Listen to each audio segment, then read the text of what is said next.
Hi students, welcome on the channel. So in today's lecture, we are going to talk about the thermal expansion. So here in this complete lecture, we will talk about when we increase the temperature of a material, then that material would expand. So then if we take a linear material, let's suppose there is a linear object. So then there is the linear expansion. Otherwise, if we take a thin sheet, so then there is aerial expansion.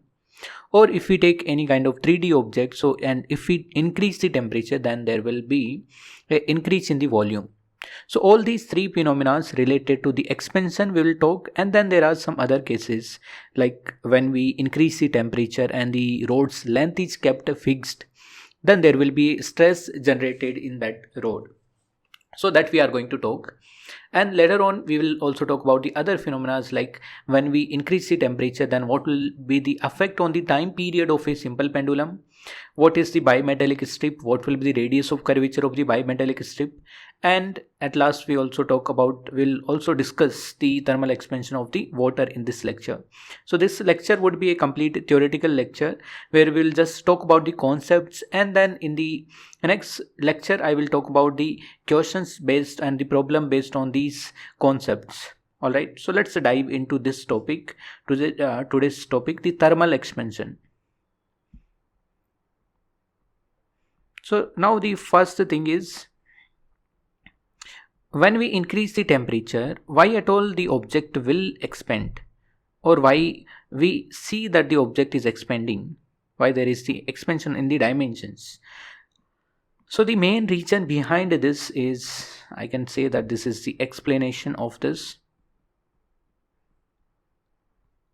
Okay, so when I increase the temperature, then of course if I take any two molecules, then at any of the temperature they are at a distance of r0 in such a way that the intermolecular force between them is balanced.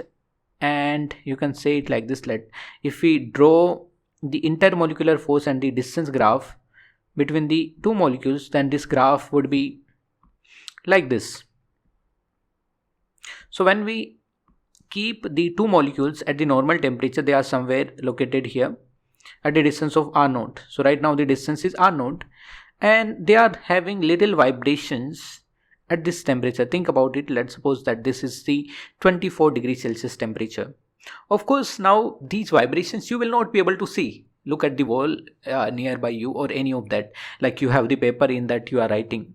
So of course you see that there is the paper. First of all, you cannot see the molecules in the paper, right? You need to really go into the microscopic level to watch the molecular activity, and if you go really in that, then also there are little vibration only. So at a normal temperature these vibrations are very small, and then we calculate the average distance between these two molecules, that is r0. Okay, then what is the effect of the temperature? When we increase the temperature, then the intermolecular distance between these two molecules will increase, and now it will become more than r0. Average intermolecular distance between these two molecules will increase, and now it will become more than r0. Why it is increasing? Because we are giving the energies to these particles, so now they will vibrate with more amplitude, because more energy corresponds to the more amplitude of the SSM. Alright, so because of that, these molecules average distance is going to increase, and that results into the expansion of each of the dimensions. Like for example, if I take a rod, so this is a rod, and if I increase the temperature, let's suppose that this is at a T initial temperature and the length is L. Now if I increase the temperature of this, so then the new length, let's suppose that is L dash at a T final temperature which is greater than the initial temperature, then you will generally see for the materials that the length will increase, and this will be greater than the previous length. Okay, likewise if we take a material, let's suppose there is a material and it has covered some area like this. Okay, this is one example. Let's suppose there's a material which has some area like this. Okay, and when I increase the temperature, then the average intermolecular distance is going to increase. So now the area would become like this. Okay, then the same goes for the 3D object as well. So if I take any kind of 3D object,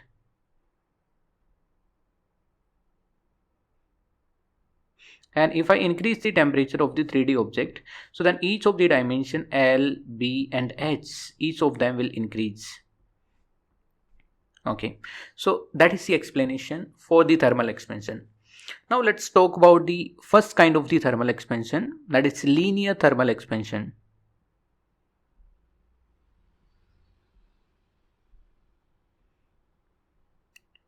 Linear expansion.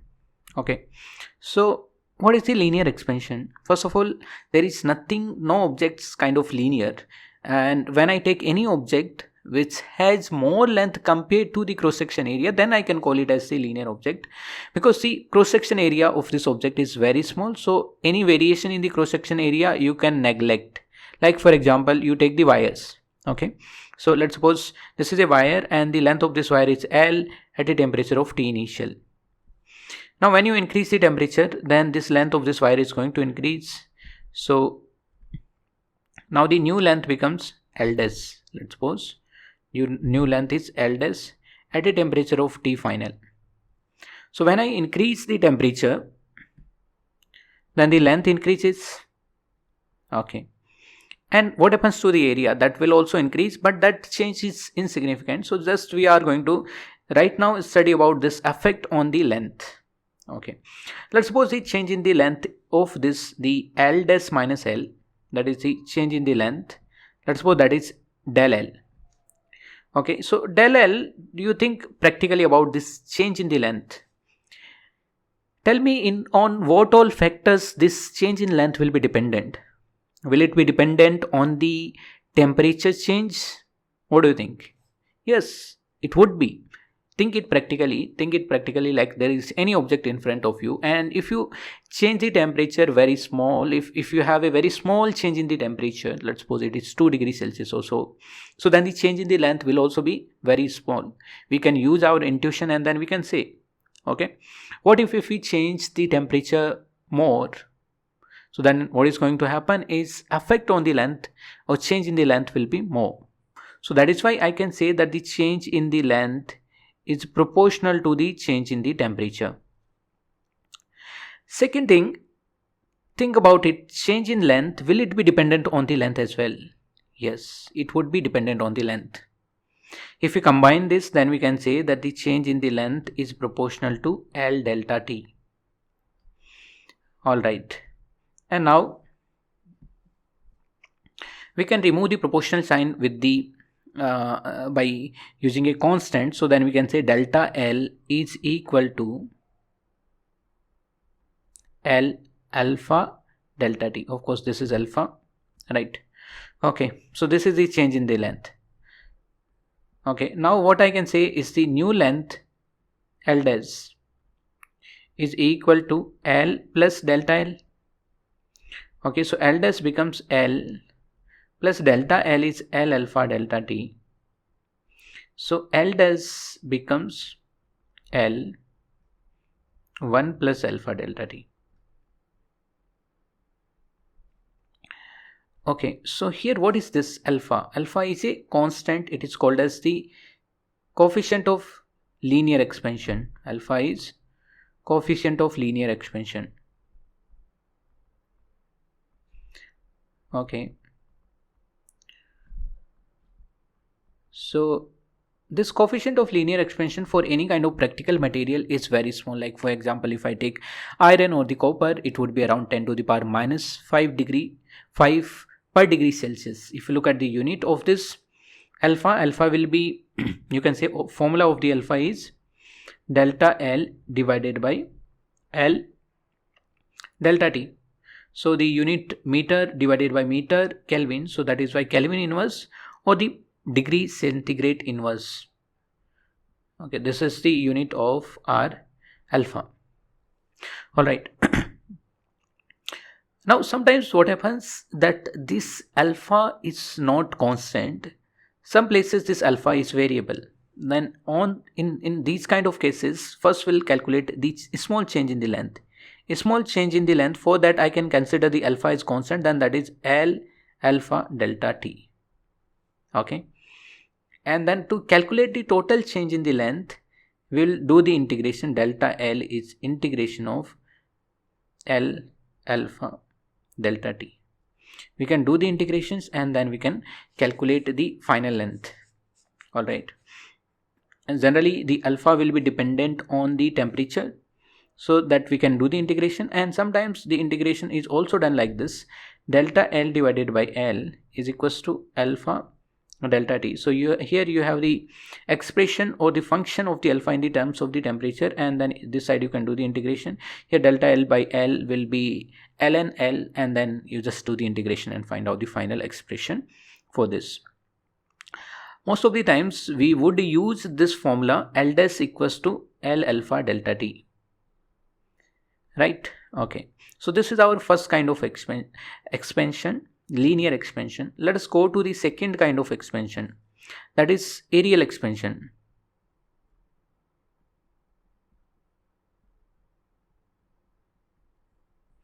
Okay, for the areal expansion we can consider the object which are made out of thin sheet. Like for example, you have the piece of the paper. Of course, piece of the paper would not show the expansion when we increase the temperature, but you think about it, we have a metal sheet like this which has the dimension L. L is the length of this sheet and the B is the width of this sheet, and let's suppose the T is the thickness of this sheet. And thickness of this sheet is very small, and when we increase the temperature, then each of the dimensions is going to increase. Okay, so when each of the dimensions will increase, so then the new length becomes L dash, new width becomes B dash. Okay, so L dash is new length. Let's suppose the coefficient of expansion in the direction of the length is alpha 1 and the coefficient of expansion in the direction of the width is alpha 2. So I can say L dash is L 1 plus alpha 1 delta T. The dimension length is going to expand, which will expand because this dimension L is a linear dimension. So that is why we can apply this formula what we have calculated over here. The L dash new length is L 1 plus alpha delta T. So that is why the new dimension, this new dimension is going to be L dash is equal to L 1 plus alpha 1 delta T. Alpha 1 is the coefficient of linear expansion in that direction. Same way, if we calculate the new width B dash, that is going to be B 1 plus alpha 2 delta T. Let's suppose that direction we have the coefficient of expansion and that is alpha 2. Okay, if we multiply both of them, then we can say that the A dash new area is L dash times of B dash, which is L dash times of B dash. If I place the values, then the LB is common, and then we have 1 plus alpha 1 delta T times of 1 plus alpha 2 delta T.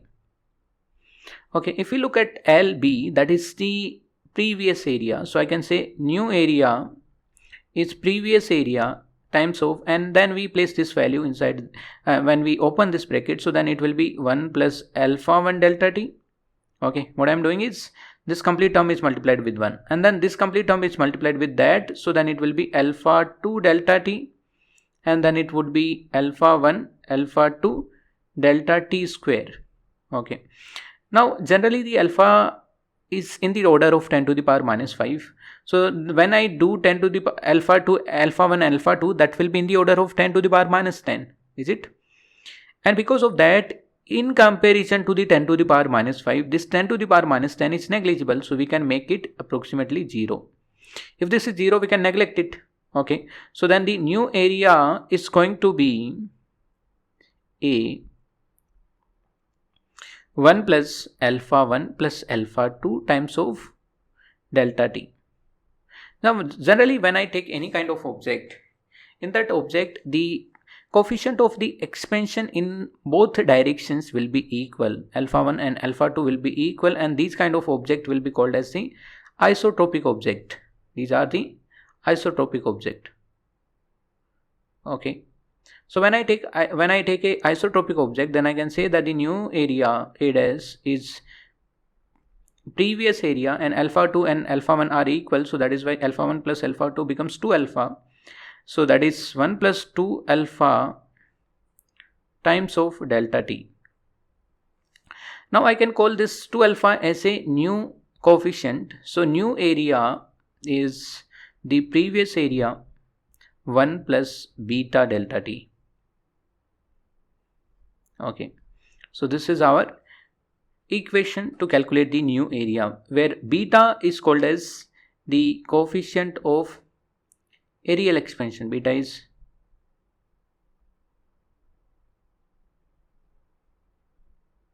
of areal expansion, and unit of this is going to be same as the unit of the alpha, and the relation for the beta and the alpha is beta equals to 2 times of alpha, okay, for the isotopic object. Alright, now there is the third kind of expansion. Now same way like we have covered the areal expansion, we can have an object which has 3 dimensions and all of the dimensions are expanding, so then that is our volumetric expansion. So let us consider a cuboid shaped object like this, whose length is L, width is B, length is L, width is B, and height of this one is suppose H. H is the height of this object, okay. When I increase the temperature, then L will become L dash, B will become B dash, and H will become H dash. Okay, so I can say that the L dash is equal to L1 plus alpha 1 delta T, like I have done previously, and B dash is B 1 plus alpha 2 delta T. Same goes for the height as well, that the H dash is H 1 plus alpha 3 delta T. Now if I combine all of these three, then I can say that the L dash with B dash H dash forms the new volume V dash, which is equal to, I can take out LBH again common, and then I have 1 plus alpha 1 delta T times of 1 plus alpha 2 delta T times of 1 plus alpha 3 delta T. Okay, so the new volume is previous volume, and then we get 1 plus alpha 1 plus alpha 2 plus alpha 3 times of delta T, and for any kind of object the alpha 1, alpha 2, alpha 1, alpha 2 and alpha 3 are equal, okay, for isotopic object. So then I can say that the new volume V dash is equal to previous volume 1 plus 3 alpha delta T, and we can call this 3 alpha as a new coefficient of expansion. So V dash is equal to V 1 plus gamma delta T, where gamma is the coefficient of volumetric expansion. Gamma is coefficient of volumetric expansion.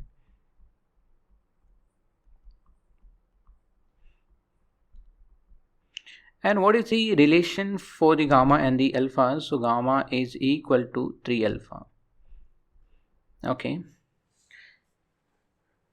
Now let us look at all of these three expansions. So we have covered linear expansion, areal expansion and volumetric expansion. So if I take any kind of expansion, first of all, if there is a object and that is doing the expansion and the net external forces on this object are 0, then the expansion would be in such a way that the center of mass will not change its place. Why? Because the net external forces are 0. Okay, so and I am taking the initial velocity of the center of mass is 0. So even when I do the expansion, I am just giving the energy, and energy is not imparting any kind of momentum to the object. So that is why velocity of the center of mass should not change. And that is why when I increase the temperature, then the object would expand in such a way that the center of mass would not change the place. Here it is very simple when we take one object. What if we take two different objects? Then the calculation will really become complicated.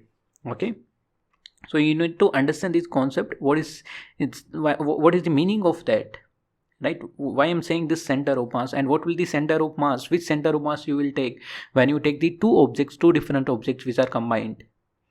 Okay, so the center of mass will not change its place. So it is quite clear to us. Okay, this is our first point for this. All of three kind of expansions you can say in general. Second, just now we have noticed if we take a isotopic object, then the alpha is the coefficient of linear expansion and then the beta is 2 alpha.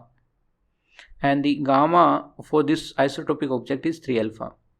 This is linear expansion coefficient, areal expansion coefficient, and the volumetric expansion coefficient. So the ratio of the alpha, ratio beta, ratio gamma is going to be 1:2:3. Alright. Then the next point is, let's suppose we take a object which has some cavity in it. Think about it. Let's suppose there is the object like this. It has some cavity. Now when we increase the temperature, what will happen to the cavity? What is going to happen? Let's suppose this is a circular cavity. So what will happen to the radius of this cavity? We might think that the radius may decrease or may increase. If you look at this formula, L equals to L dash equals to L 1 plus alpha delta t. This is any of the dimensions. So if you consider this radius as the dimension, and when you apply this formula, you will get that this radius increases. So yes, the radius will increase. So it means this cavity is going to expand. Cavity will occupy now more area.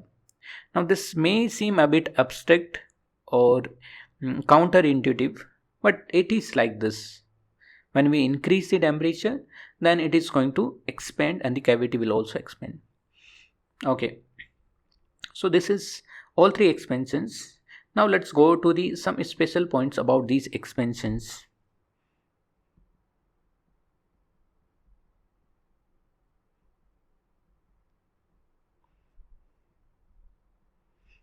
Okay. So let's first look at the thermal stress. When we increase the temperature, then the object, if it is not expanding, its dimension are not changing, then there will be a stress created in that, and because of that, this stress is called as the thermal stress. So let's suppose there is an object, and right now at the initial temperature T, the length of this object is L. Now you increase the temperature of this by delta T. So then of course the change in the length is going to be L alpha delta T. Now I can say that the strain in this object is change in length divided by previous length.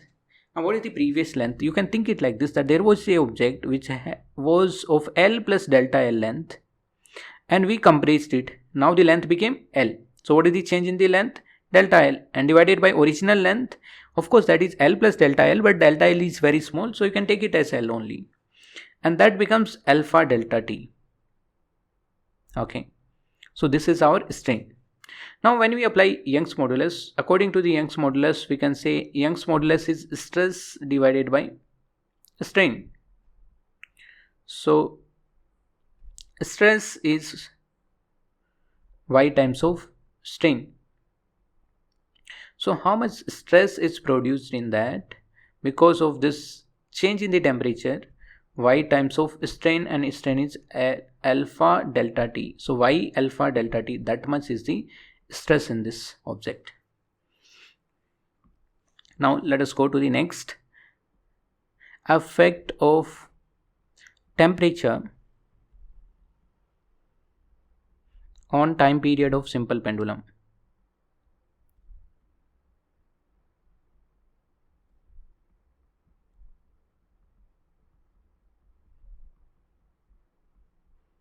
Okay. So what is the time period of simple pendulum? Time period of simple pendulum is given as 2 pi root L divided by G.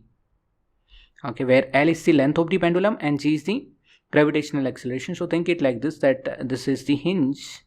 From there, this object of m mass is connected via a string of L length, and this is a metallic string. So when we increase the temperature, then of course the length is going to change, and if we look at the time period is proportional to the square root of the length, and because of that the time period of this pendulum will change. So now we can use the error method or the logarithm method to find out the change. I'm doing directly. I can say that the delta T divided by T becomes half times of delta L divided by L minus delta G divided by G. Okay, if you do not understand this kind of how do we write down for the small change this kind of expression, then you can comment below. I will surely provide you the video separately for this, because this kind of concept is used at many places. We use this for the calculation of the errors. We also use this for the calculation of the small change. Let's suppose if I want to calculate the small change on a dependent quantity and there is some quantity given, and in that you know the change, so you can calculate via the function of that quantity using like same kind of. So then if you do not understand this, then you can comment and tell me. I will explain how do we reach to this kind of expression for any kind of function. Okay, so I am taking that right now you know this. So delta g by g, let's suppose the gravity is not changing, so that becomes 0. So from here I can say that the delta t divided by t is half times of delta L divided by L. Okay, so now I know that when I increase the temperature, of course the delta L is L alpha delta T. So I can say from here that the delta T divided by T, from here the delta T divided by T is half times of, and delta L is L alpha delta T divided by L. L is cancelled out, so 1 by 2 alpha delta T. So this is the percentage, the fractional change in the time. Okay, delta T by T, this T is the time. Okay, multiplied by 100 becomes half alpha delta T times of 100. Okay, this is how we calculate the percentage change in the time period when we increase the temperature. Okay, now let's come to the effect on reading because of temperature. Effect on reading, it means the reading of the length or measurement of length because of temperature.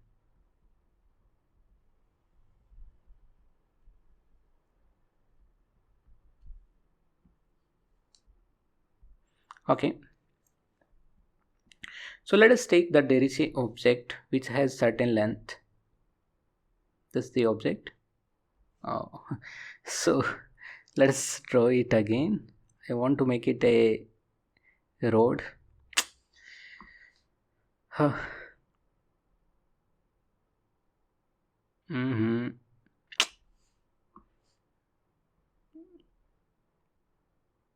don't know why it is not able to recognize. I am trying to make a road like this. Okay, so let's draw it by the hand only. So here we have a road. Alright, and we have a scale nearby it.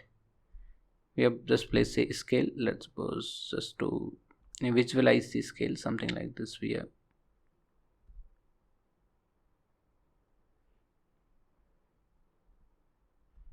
Okay, like this we have on this scale.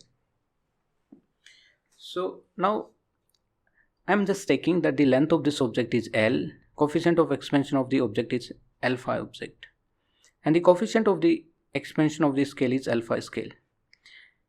Alright, now here I am taking the first case. Let us take this case that there is no expansion of the object. So scale. So alpha scale is 0 and the alpha object is non-zero. Okay, from here I can say that when I increase the temperature, of course this object is going to expand, and so the reading which will be measured by us. Why? Because if this end is going to go here, because this scale is not extending, so let me just point it out. So here we have right now this end. What if this end goes here? So then this much length will be the increase and this much will be the reading, and the new reading is going to be this total reading, isn't it? This will be the new reading. Okay, so with the help of that we can say that new reading or new measured value is going to be L1 plus alpha object delta T. This is the new measured value. Okay, second, let's take the second case, that when we increase the temperature and there's the expansion of the scale only, alpha scale is non-zero but the alpha object is 0.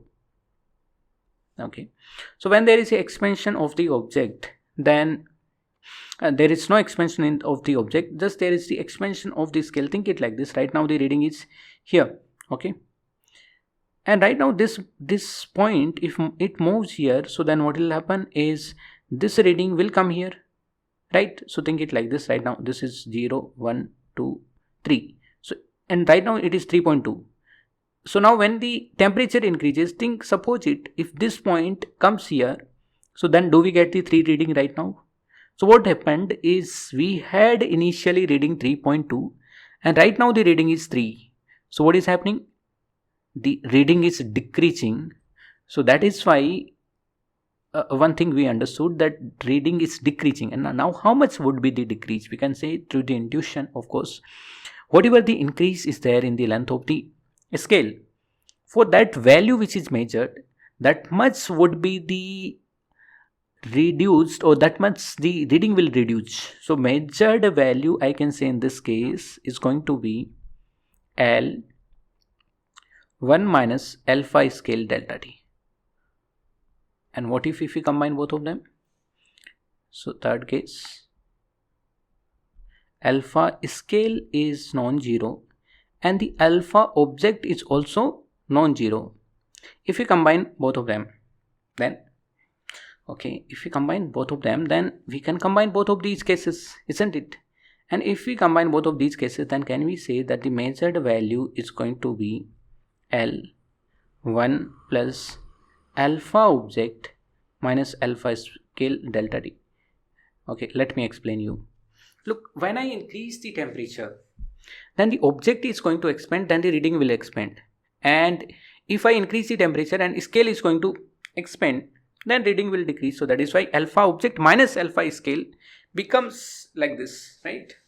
And then we get the new measured value. Okay. Okay. Now let's go to the density. What will happen to the density if we increase the temperature? Effect of temperature on density. All right. So this you can talk about for any kind of solid material or any kind of fluid as well. There is no issue in that. So let's take that there is a container. Of course, we are nothing to do with the container. There is just the fluid in that, and we are going to concentrate on the fluid only. Right now this fluid is at some temperature and the density, initial density of this material is rho. Mass of this is m and the volume is v. So what is the relation between the density, mass and volume? We can say that right now the density rho is equals to mass divided by volume. Okay, when I increase the temperature, what is going to happen is mass will remain unchanged unless we take the water or anything else. Mass, let's suppose that is not evaporating, that is just there only. So when we increase the temperature, mass is not changing, number of particles are not changing, but what will happen to the volume? Volume will change, volume will rise. Volume will rise, then the density of course is going to decrease because this volume is in the denominator. Okay, so I can say that the new volume is equal to previous volume 1 minus gamma delta t, 1 plus gamma delta t. Alright, then I can say that the new density is mass divided by volume, and new volume is V 1 plus gamma delta t. Now m divided by V, you can say that this is the previous density only. So new density is previous density divided by 1 plus gamma delta t. Okay, so from here I can say new density is rho 1 minus gamma delta t. Okay, this is how I can calculate the new density. So here, because the volume increases, that is why the density decreases. Alright, now let's come to the next, effect on the buoyancy.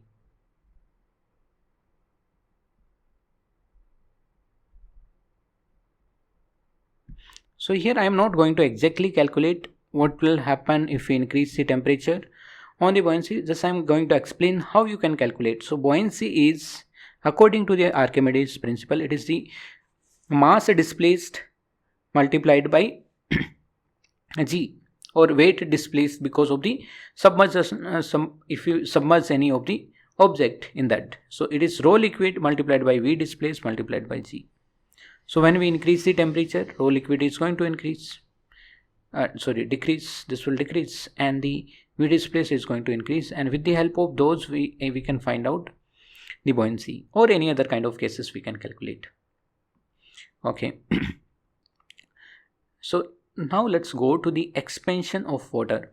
So in the expansion of water there is an anomaly. It is not the expansion as usual. Expansion of water.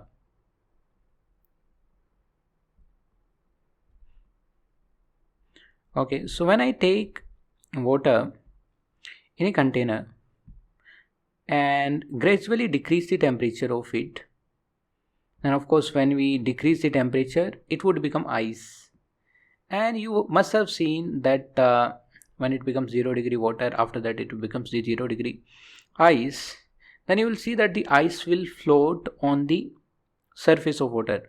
You can do this experiment. You just take out the ice cubes from the freezer and just put it in the water cup filled with the water, and when you place these ice cubes, you will see that these ice cubes are floating. What do you understand from here is that ice is having lesser density compared to the water. Alright, yeah. So that is exactly happens, right? When I take the water, then in the water we have molecule of the water like this, HO. Now when I take the other molecule of water, then at some temperature it will be arranged like this, that there will be a bonding between the hydrogen and oxygen, because oxygen is having free electron here, okay, in the outer shell. So that is why they are going to form the bond over here. So they can form this kind of bonding is called as the hydrogen bonding. So they have the hydrogen bonding like this, and once this hydrogen bonding forms, then the object or the material will become more compact. When the material becomes more compact, then the density will increase, will rise, and that happens, that is most suitable at the T equals to 4 degrees Celsius. So that is why water is going to have maximum density at the 4 degrees Celsius. And through the experiments, if we draw the graph between the density of water and the temperature, then the graph would be something like this. This is our density of water and this is the temperature. So the graph, first if we take 0 degree ice and then gradually we melt it, so then this density is going to increase unlike other material, and then at some point we'll achieve the maximum density, which is at T equals to 4 degrees Celsius. At that point we have the maximum density, and maximum density of the water is 1 gram per cubic centimeter, or otherwise 1 kg per meter cube. Okay, just the change in the units, that same thing. But if we take the other nearby, like if I take 3 degree water or if I take 0 degree ice, so they will have the lesser density. Same it goes for the 10 degree water or 20 degree water, that will have the lesser density, right? And this is the reason, like for example, if I take a lake, this is a lake or a water body, and water is filled in this water body. Now when this water body will come in the contact of the environment which is having lesser temperature, let's suppose it is having a 0 degree temperature, so then first this part of this lake will form into the ice. Okay, it will get into the ice. Once it becomes ice, so then it will have lesser density, so that is why this ice will keep on floating, and then this thickness of the ice can increase. Okay, but at some point this thickness of the ice will become maximum. After that this water is not going to this water is not going to give its heat, because now this is lesser conductive, so that is why heat will not pass through it, and that is why this will remain at the same temperature, and which is 4 degrees Celsius. So that is why this water below this is going to be 4 degrees Celsius. It will remain same, and that will preserve the aquatic life, and that is how all the aquatic life in the very extreme cold is able to survive, because outside if we see right now the temperature may be even minus 10 degrees Celsius. So now it will become a ice of minus 10 degrees Celsius. Gradually this temperature will decrease. Here it will be something like about 0 degree ice, and then we have the water below it that is just at 4 degrees Celsius. Because why this water is at 4 degrees Celsius? Because it is having more density naturally. Like if we look from the intuition point of view, then we will think that the solid will have more density compared to the liquid, but here in this case 4 degree water is having more density compared to the ice, and that is the cause that the ice will float, and that is how the aquatic life will survive. Okay, so in this today's lecture, okay, we have gone through all of this. Let's revise it. What we have gone, we have understood what is the reason, what is the explanation of this expansion. The explanation of the expansion comes out from here, this intermolecular forces. So when I increase the temperature, so then the intermolecular distance is going to increase. And in the linear expansion, when we increase the temperature, finally we reach to this formula, L dash equals to L 1 plus alpha delta T. This is the new length. You can memorize this formula. This is useful, and the unit also you can keep in mind. Unit is K inverse or per degree Celsius. Both are the SI units. Now in the aerial expansion, of this is going to be A dash equals to A 1 plus beta delta T, where beta is 2 alpha. This also you can keep in mind. And then for the volumetric expansion, V dash equals to V 1 plus gamma delta T, and where gamma is 3 alpha. And these are few points to keep in mind, that the center of mass will not change its place. Second, ratio of the alpha beta gamma is 1:2:3, and this is a photographic expansion, so even the cavity will expand. And then the thermal stress comes out to be, the thermal stress is Y alpha delta T. This is our thermal stress, and when we increase the temperature, then the change in the time period delta T divided by T times of 100 is half alpha delta T. Okay, and when we increase the temperature, then what will the effect on the reading? So the measured value will become L 1 plus alpha delta T, and if we just, the scale is going to expand, so then that is L 1 minus alpha delta T, and when we increase the temperature and both are going to expand, so then it will become 1 plus alpha object minus alpha scale delta T. And when we increase the temperature, what will the effect on the density? Density will decrease, because density, new density is density 1 minus gamma delta T. And we can also calculate the buoyancy like this. This is the process, and the water will have the maximum density at the 4 degrees Celsius. Okay, so hope you understood everything in this lecture what we have discussed. If you have any doubts, you can comment below, and if you find this interesting, of course you can share with your friends. This will really help me, and because I am running this lecture and I'm recording all these lectures just to give my best so that you can understand, and if you understand, then really it would also help the other students. So you can share with your friends, of course, and you can, if you find that if you want to look at the other lectures, of course there's the list, and you can just search out the lectures on my YouTube channel.